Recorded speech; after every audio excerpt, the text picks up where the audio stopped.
Hello friends, welcome back to the channel. अगर आप class 11 geography पढ़ रहे हो तो आज का वीडियो आपके लिए बहुत इम्पोर्टेंट होने वाला है। आज हम स्टार्ट करने वाले हैं क्लास 11 ज्योग्राफी का चैप्टर 4 क्लाइमेट का फुल एक्सप्लेनेशन। इस चैप्टर में हम समझेंगे कि इंडिया का क्लाइमेट कैसा है, उसके पीछे का रीज़न क्या है और कैसे डिफरेंट फैक्टर्स मिलकर इंडिया का वेदर सीजन को कंट्रोल करते हैं। सबसे पहले एक सिंपल क्वेश्चन सोचो, अगर आप राजस्थान में हो तो गर्मी बहुत ज़्यादा होती है, लेकिन अगर आप हिमाचल प्रदेश या माउंटेन में जाओ तो ठंड मिलती है, और अगर केरला या कोस्टल एरियाज़ में जाओ तो वहाँ ह्यूमिडिटी ज़्यादा होती है और बारिश भी काफ़ी होती है। तो आखिर ऐसा क्यों होता है? एक ही कंट्री के अंदर क्लाइमेट इतना डिफरेंट क्यों होता है? इसी का आंसर हमें इस चैप्टर में मिलेगा, और साथ ही साथ हम इस चैप्टर में समझेंगे कि इंडिया के क्लाइमेट को कौन कौन से फैक्टर कंट्रोल करते हैं, मॉनसून कैसे आता है, सीज़न कैसे चेंज होते हैं और इंडिया में रेनफॉल का डिस्ट्रीब्यूशन कैसा है। अगर आप ये चैप्टर अच्छे से समझ गए तो इंडिया ज्योग्राफी का एक बहुत इंपॉर्टेंट कॉन्सेप्ट आपके लिए क्लियर हो जाएगा। तो चलिए अब स्टेप बाय स्टेप शुरू करते हैं और सबसे पहले समझते हैं university and diversity in the monsoon climate. India का क्लाइमेट एक तरफ से तो यूनिफॉर्म लगता है, यूनिफॉर्म यानी कि एक जैसा लगता है, क्योंकि पूरा देश मॉनसून सिस्टम पे डिपेंड करता है। मतलब रेनफॉल का मेन सोर्स जो होता है वो होता है मॉनसून। लेकिन दूसरी तरफ डाइवर्सिटी भी इतनी है, यानी कि विविधता भी इतनी है, क्योंकि हर जगह क्लाइमेट अलग अलग बिहेव करता है। जैसे राजस्थान में बहुत कम रेनफॉल होती है, डेजर्ट कंडीशन होता है। केरला में हेवी रेनफॉल होती है। लद्दाख में कोल्ड डेजर्ट यानी कि कोल्ड होता है, ठंड भी होती है और बारिश कम होती है। मेघालय में वर्ल्ड हाईएस्ट रेनफॉल यानी कि वर्ल्ड में जितनी भी बारिश होती है उसमें सबसे ज़्यादा जो बारिश होती है वो मेघालय में होती है। तो एक ही मॉनसून सिस्टम होने के बाद भी अलग अलग जगह पर अलग अलग क्लाइमेट कंडीशन मिलती है। इसी को यूनिटी इन डाइवर्सिटी कहते हैं। अब देखते हैं factors determining the climate of India, यानी कि इंडिया का जो क्लाइमेट है उसे कौन कौन से फैक्टर डिटरमाइन करते हैं, यानी कि इफेक्ट करते हैं। इंडिया का क्लाइमेट कुछ इंपॉर्टेंट फैक्टर डिसाइड करते हैं, जिसमें से फर्स्ट है लेटीट्यूड, यानी कि इंडिया ट्रॉपिकल प्लस सब ट्रॉपिकल जोन में आता है ये, इसलिए यहाँ सीजनल चेंजेस क्लियरली हमें दिखते हैं। सेकेंड है एल्टीट्यूड, हाइट बढ़ने पर टेम्परेचर कम होता है, ये हम सब जानते हैं, इसलिए हिमालयस ठंडी हवा को रोककर इंडिया को प्रोटेक्ट करते हैं। थर्ड है प्रेशर और विंड, यानी कि प्रेशर जो है, विंड जो होती है उसका भी इफेक्ट पड़ता है क्लाइमेट पे। मॉनसून विंड का डायरेक्शन जो है वो चेंज कर देता है, और ये सबसे इम्पोर्टेंट फैक्टर होता है। नेक्स्ट है डिस्टेंस फ्रॉम सी, जैसे कि coastal area Mumbai moderate climate होता है वहाँ पे। इनलैंड एरिया जो कि दिल्ली में है वहाँ पे एक्सट्रीम क्लाइमेट। नेक्स्ट है ओशन करंट्स, यानी कि इनडायरेक्टली टेम्परेचर और रेनफॉल को अफेक्ट करता है ओशन करंट, यानी कि ओशन करंट्स यानी कि समुद्र की जो धारा है वो भी हमारे क्लाइमेट को इफेक्ट करती है। रिलीफ्स यानी कि माउंटेन्स रेनफॉल को कंट्रोल करते हैं। विंडवार्ड साइड में बहुत ज़्यादा हेवी रेन होती है और लीवार्ड साइड में एकदम ड्राई होता है। अब देखते हैं nature of Indian monsoon. Monsoon का मतलब है सीजनल विंड रिवर्सल। सिंपल में समझो तो समर हवा सी से लैंड की तरफ चलती है, और विंटर यानी कि ठंड में हवा लैंड से सी की तरफ चलती है। इसके क्या रीजंस है? तो लैंड जल्दी हीट होती है तो वो लो प्रेशर, और सी जो है वो धीरे धीरे हीट होता है इसलिए हाई प्रेशर। हवा हाई से लो की तरफ चलती है, ये मेन पॉइंट है, इसे याद रखना कि जो हवा होती है वो हमेशा हाई से लो की ओर चलती है। और जब हवा सी से आती है तो मॉइस्चर लेकर आती है और फिर रेनफॉल होती है, यानी कि बारिश होती है। अब देखते हैं रिदम ऑफ सीजन्स, यानी कि इंडिया के सीजन्स। इंडिया में मेनली 4 सीजन्स होते हैं, cold weather season, hot weather season, south west monsoon season और रिट्रीटिंग मानसून सीजन। जिसमें से पहला है कोल्ड वेदर सीजन, जो कि दिसंबर से फरवरी तक चलता है। नॉर्थ इंडिया में ठंड और साउथ इंडिया में माइल्ड क्लाइमेट रखता है। क्यों रखता है? क्योंकि जो सन की रेज है वो डायरेक्टली यहाँ पर नहीं पड़ती है। सेकेंड है हॉट वेदर सीजन, यानी कि मार्च और मई के अंदर होता है ये।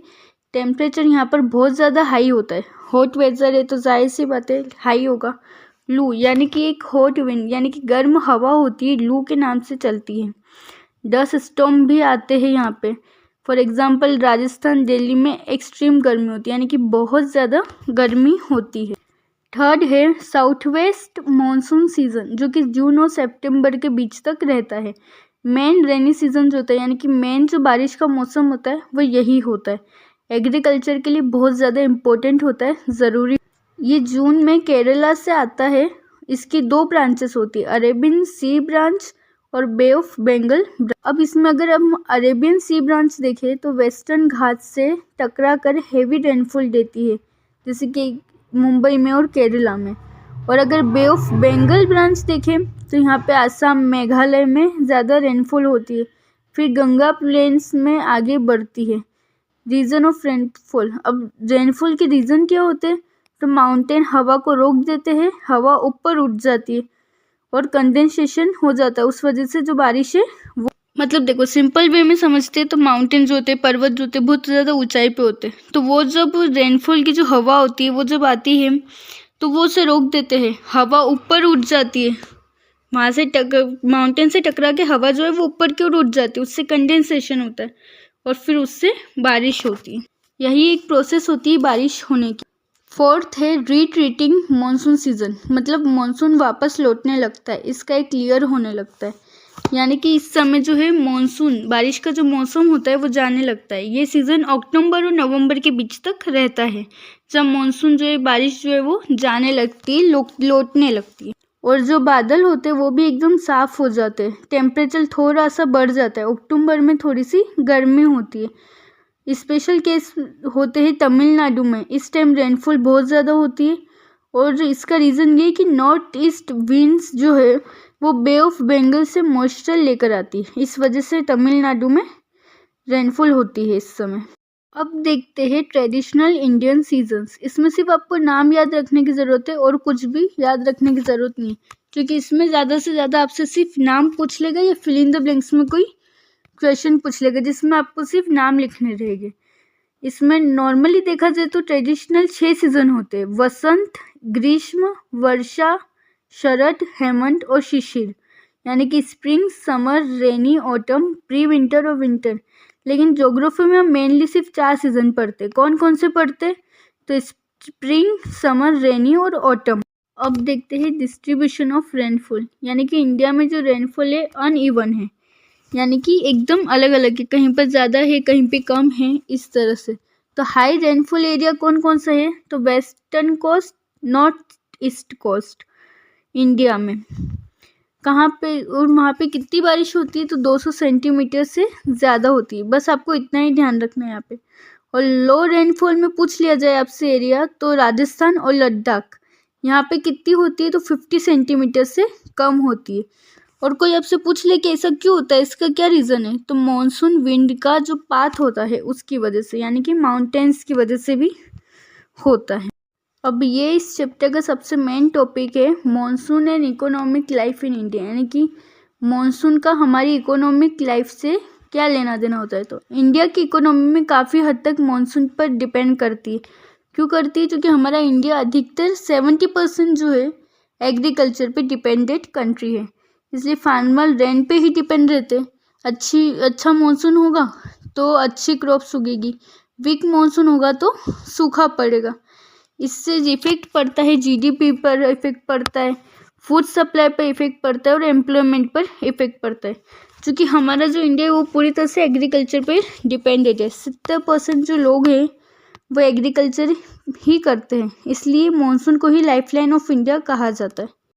अब आपकी बुक में एक छोटा सा टॉपिक दे रखा है ग्लोबल वार्मिंग।